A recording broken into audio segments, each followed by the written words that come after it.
This week at Interior, Secretary Jewell this week continuing her three-nation tour of Africa in support of U.S. efforts to combat wildlife trafficking, both domestically and abroad.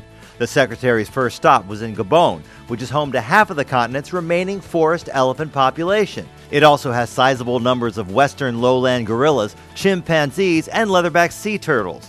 The Secretary praised Interior's partnership with Gabon, and she saluted the country's leadership in wildlife conservation and ecotourism.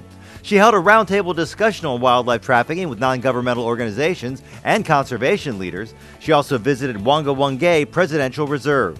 Next, it was off to Kenya, where the Secretary signed a Memorandum of Understanding in Nairobi to work collaboratively on slowing the scourge of trafficking, which is having a devastating impact on species including elephants and rhinoceros, pushing them further into decline, even to the point of extinction.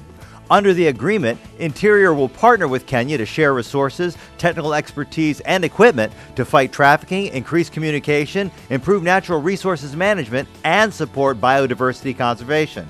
While there, the Secretary held a roundtable discussion on trafficking with non-governmental groups and conservation leaders. She took part in a wreath-laying ceremony at the Kenya Wildlife Service's Conservation Heroes Monument to honor rangers who've lost their lives in the line of duty.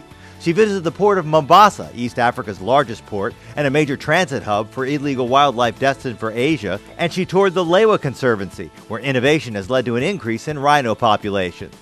The Secretary's last stop was South Africa, where she met with senior government officials to discuss how the U.S. and South Africa can work together in the wildlife trafficking fight. It's a sad scene, and it's a scene that is frustrating because I think South Africa has done such a good job of bringing the white rhino back from the brink of extinction.